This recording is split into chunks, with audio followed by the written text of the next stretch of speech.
Chris Farley was an actor and comedian. He was a cast member on NBC's Saturday Night Live from 1990 to 1995. After his tenure ended on SNL, he pursued a film career. He starred in films such as Tommy Boy, Black Sheep, and Beverly Hills Ninja. How did he die? Farley began abusing drugs early in his career. It began with abusing alcohol, then later he began to use prescription drugs and cocaine. During his last 2 years alive, he checked himself into rehab 17 times.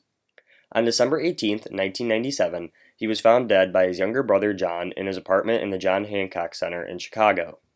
An autopsy confirmed that Farley had died of cocaine and morphine use. Heath Ledger was an Australian actor and director. He appeared in 18 movies before his death and was nominated for 2 Academy Awards, winning one for his performance as the Joker in The Dark Knight. How did he die? Ledger was pronounced dead at 3:36 p.m. on January 22, 2008. His death was a result of the combined effects of oxycodone, hydrocodone, diazepam, temazepam, alprazolam, and doxylamine. All of these drugs he used were prescription medications, which doctors don't usually prescribe. The drugs Ledger used are generally prescribed for insomnia, anxiety, pain, or the common cold. It is unclear how Ledger was able to obtain the lethal combination of drugs. Philip Seymour Hoffman was an American actor, director, and producer, best known for his distinctive supporting and character roles. He acted in many films, starting in 1992 and ending with his death in 2014. How did he die? Hoffman was an avid drug abuser during his time at New York University. In a 2006 interview, he stated, "I used anything I could get my hands on. I liked it all." After his graduation in 1989, he checked himself into rehab for drug use and remained sober for 23 years until 2013.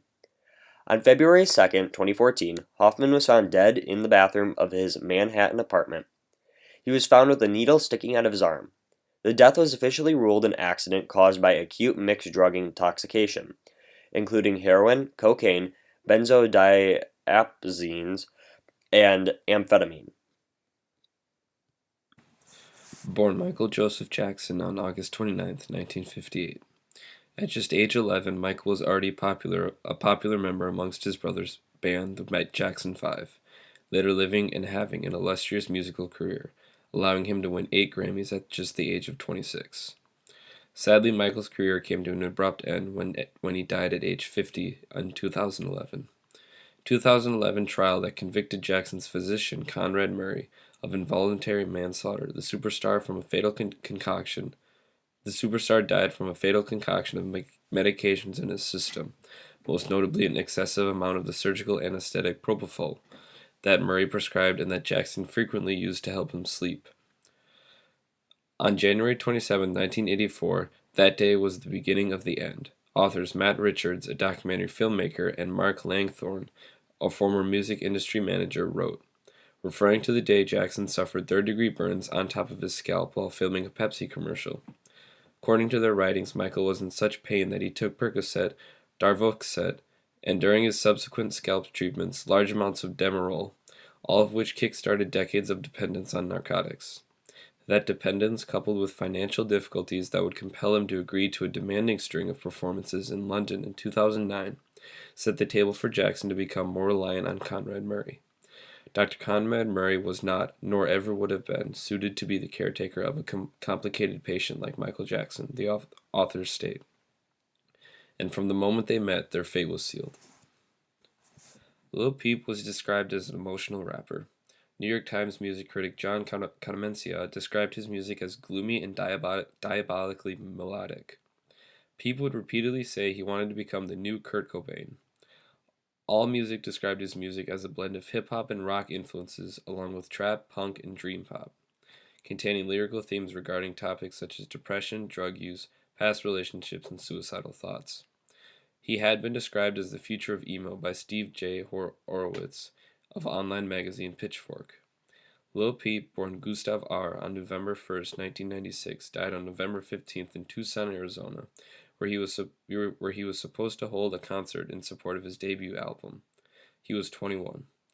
Lil Peep died of an overdose of fentanyl and generic Xanax, according to the Pima County Office of the Medical Examiner. The rapper's death was as well ruled as accidental.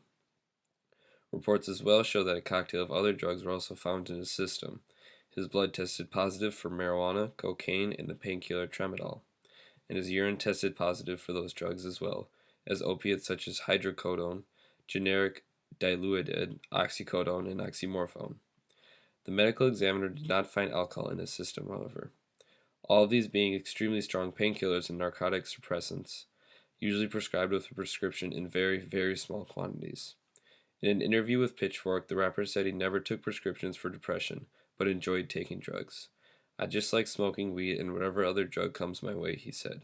I don't like to pay for drugs, I just like to get them for free. Born Prince Rogers Nelson on June 7, 1958, Prince was a singer, a songwriter, a record producer, multi-instrumentalist, actor, and director.